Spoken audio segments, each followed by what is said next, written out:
Welcome to the Everyday Longevity Podcast. Join us as we explore science-based health strategies, The science, and the adventures that help us die young at a very old age. And if you're new here, we're so glad you found us. Please take a minute to hit that subscribe button below and ring the bell icon.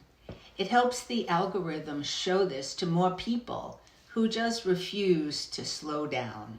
And for the deep dive, the science links, the gear lists, and the full travel logs from our Rivian adventures, join our community over at jjeveryday.substack.com. That's where the real conversation happens. Okay, so with no further ado, let's get into today's episode. Today we're kicking off a two-part series that is really the user manual for the aging body. We're talking about movement. And we need to distinguish that from exercise. Exercise is what you do in the gym for an hour. Movement is how you navigate the world for the other 15 hours you're awake. Exactly. And we're going to be splitting this into two parts. Today, part one, is the foundation. It's the invisible stuff, core, stability, and balance. Next episode, part two, will be the heavy hitters, aerobic capacity and strength. But John, before we dive into the science, let's give people some context. We just got back from a rather large adventure. We did. We spent over 50 days driving our all-electric Rivian R1S from our home here in Southern California in the desert all the way up to Alaska and back. It was a little under 10,000 miles. We camped, we stayed in hotels, we hiked glaciers. But when we tell people our age, and I'm now 77 and you're 79 just yesterday, and tell them what we did, the reaction is usually a mix of, I can't do that, or how did you do that? Yeah, it is. They look at us like we're an endangered species that's escaped from the zoo. They ask, how did your back survive sitting in a truck for 6 hours a day? Or how did you handle the physical labor of camping every night? And those are fair questions, because the narrative we are sold is that by the age 75, you should be slowing down. You should be in a recliner. And definitely you should be careful. But we know, and the science confirms, that slowing down is actually the most dangerous thing you can do. The moment you stop challenging your balance, you lose it. The moment you stop stabilizing your spine, it starts to get rigid. So the reason we could handle the Alaska trip wasn't because we have magical genes. It's because we treat our bodies like we treat our vehicle. We do the maintenance. You know, that's a perfect segue. Let's get into the meat of this and what we call the foundation. We're going to use a car analogy throughout this episode because, well, John really likes cars. And it helps to visualize how these systems work together. Yeah, so it really helps clarify things because people use words like core and stability interchangeably, but they're very different mechanical systems. All right, so why don't we start with the chassis? Right. Core strength is the chassis. And for example, in our Rivian, the chassis is the rigid frame that holds the battery pack and connects the wheels. And if that frame is weak or bent, the car drives terribly. In your body, your chassis is your trunk, your abs, your lower back, and your pelvic floor. Its main job is to transfer energy, right? Yeah, exactly. So if you want to open a heavy door, you pull with your arm, but you anchor with your core. if your core is soft, you hurt your shoulder or your back. The chassis has to be stiff so the limbs can be strong. Okay, next is the suspension. The suspension. So this is stability. Stability is not about stiffness, it's about control.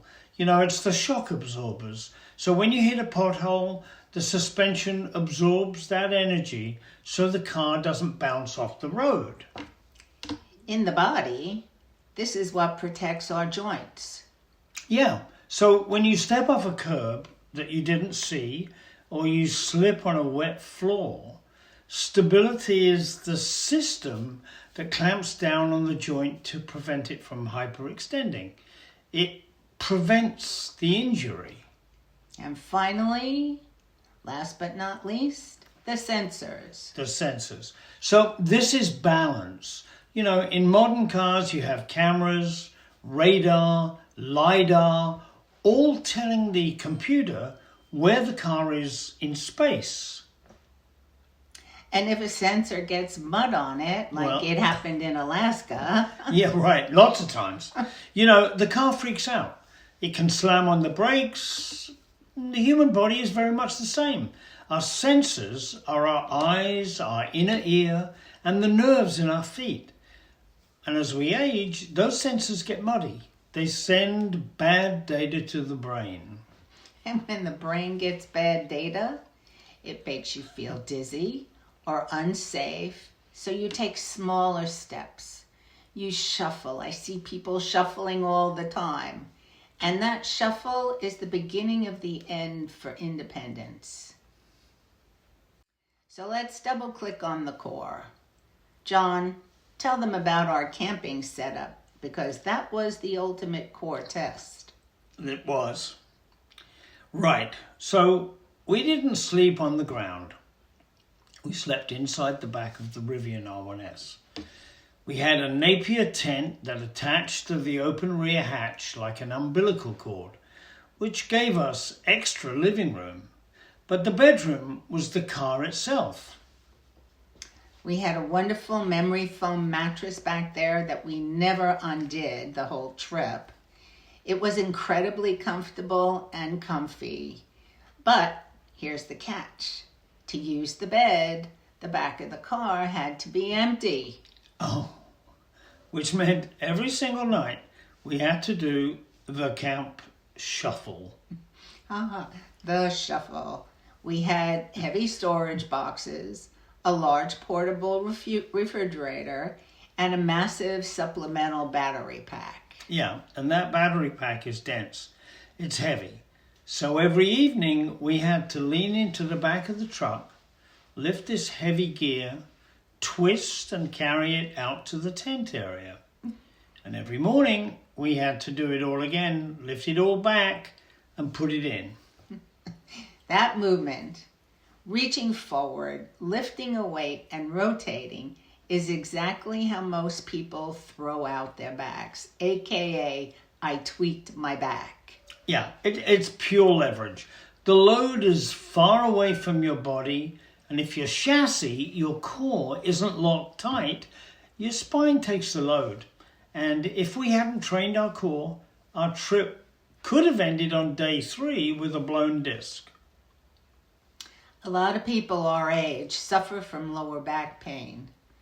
I read a statistic that said 80% of back pain is due to a weak core, and I believe it. Yeah, I think so too. It's true. So the spine is a stack of bones. It's unstable by nature. The muscles, the corset, are supposed to hold it up. So when we were lifting the fridge, we weren't lifting with our backs. We were bracing and lifting with our core and lifting with our legs. So how do we fix the chassis? Needless to say, we are not doing sit-ups, right? No. Please, if you're listening, stop doing sit-ups. They're terrible for your necks. We focus on what you might call anti-movement. All right, John, explain that one. And I'm English, so I say anti-movement, not anti. So the core is designed to resist moving. It's designed to stop your spine from twisting too far. So we do an exercise called the dead bug. Paint a picture of this one for the listeners. Okay, so you lie on your back on the floor, legs in the air, knees bent at about 90 degrees, arms reaching up to the ceiling. You look like a dead bug. Indeed you do. And the key is the lower back. Right. So you have to smash your lower back into the floor. Don't let a single ray of light get under your spine. Then you slowly lower one arm and the opposite leg. That teaches your body to brace, just like when you're lifting a cooler out of a trunk. So let's move on to stability, our suspension system. This was the hero of our hiking trips. Oh yeah, it was. So we did a hike near the Salmon Glacier in Alaska.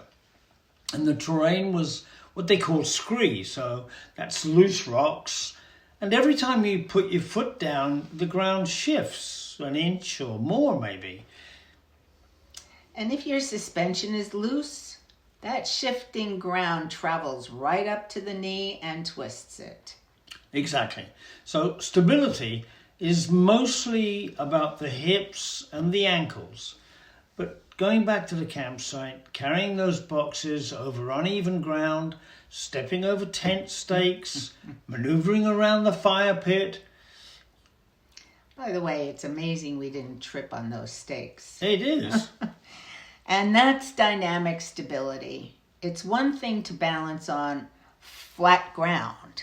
It's another to carry a battery pack over tree roots.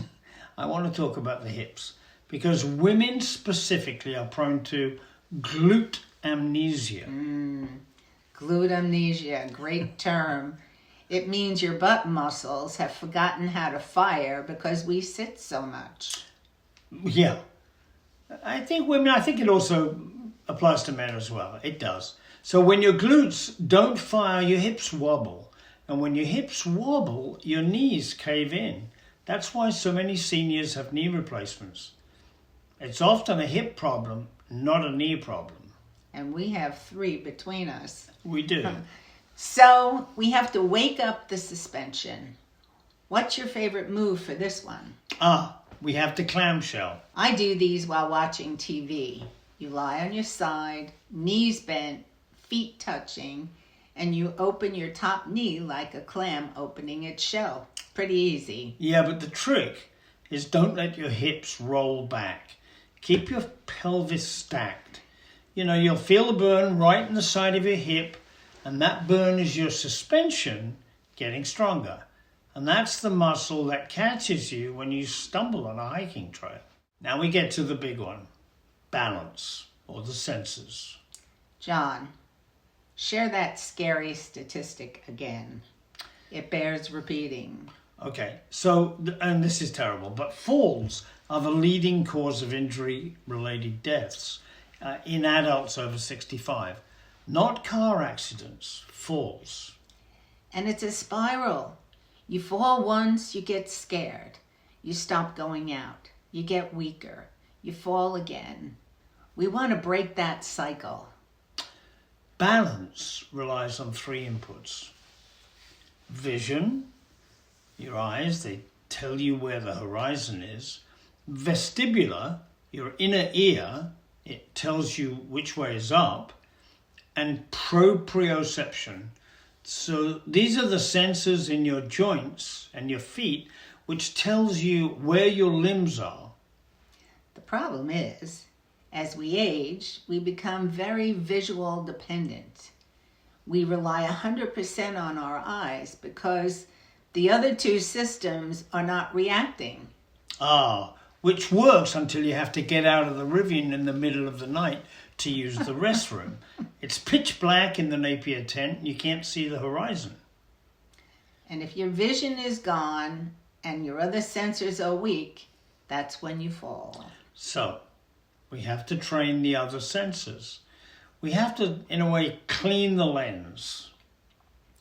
And this brings us to the most practical tip of the entire episode, the toothbrush stand. I love this one because really there's zero excuse not to do it. Everyone brushes their teeth, right? Hopefully it's twice a day. That is 4 minutes of idle time. So use it. Stand on your left leg while you brush the top teeth and stand on your right leg while you brush the bottom teeth. And if you're holding on to the counter, that's okay to start. Absolutely, safety first. Hover your hand over the counter, but eventually let go. And once you master that, Well, now comes the hard bit. Then you can close your eyes. kids, closing your eyes changes everything. That mimics that pitch black tent scenario. Right. So that's what cuts the visual cable. It forces your inner ear and your feet to do all of the work. You know, and the first time you try it, you will wobble immediately. That's your brain realizing, oops, I haven't used these sensors in 20, 30, 40 years. But the good news is the plasticity of the brain is amazing. Within 2 weeks of doing this, you'll be able to rock steady. Rock steady, that is. Rock steady. So let's recap the foundation. Right. So the chassis or your core protects your back when lifting the fridge of life. Build it with dead bugs. The suspension, the stability, which protects your joints on the trail when you're walking on uneven ground. Build that with clamshells. And the sensors, balance, prevents the fall in the dark. Build it with the toothbrush stand. You don't need a gym for these. You can do them on your living room floor while watching Jeopardy! Jeopardy? Is that still running? It sure is. The goal isn't to be a bodybuilder. The goal is to be durable, to be able to say yes to the Alaska trip, to say yes to playing on the floor with grandkids. We've put together a PDF guide, which is a companion piece called the Foundation Series. It has some photos of these exercises and very clear instructions to help. Right, so you can get the guide at our website, jjeveryday.substack.com. Please download it. It's free. It's the user manual your body is asking for. Next episode will be part 2 in this series, and we're going to add the horsepower. We're talking about your aerobic engine and strength training, my favorite. Mine too. Until then, brush your teeth on one leg and keep moving. Stay curious, and we'll see you on the road. So thanks for spending time with us today. And remember, age is just a number. It's the mileage that counts. So if you got value out of this, please like the video and subscribe. And if you want to grab the free guide that we mentioned in this episode, head over to jjeveryday.substack.com. I'll repeat that, jjeveryday.substack.com. We'll see you there. Until next time. Until next time. Keep moving. We will. And remember, this is how you die Die young young at an old age.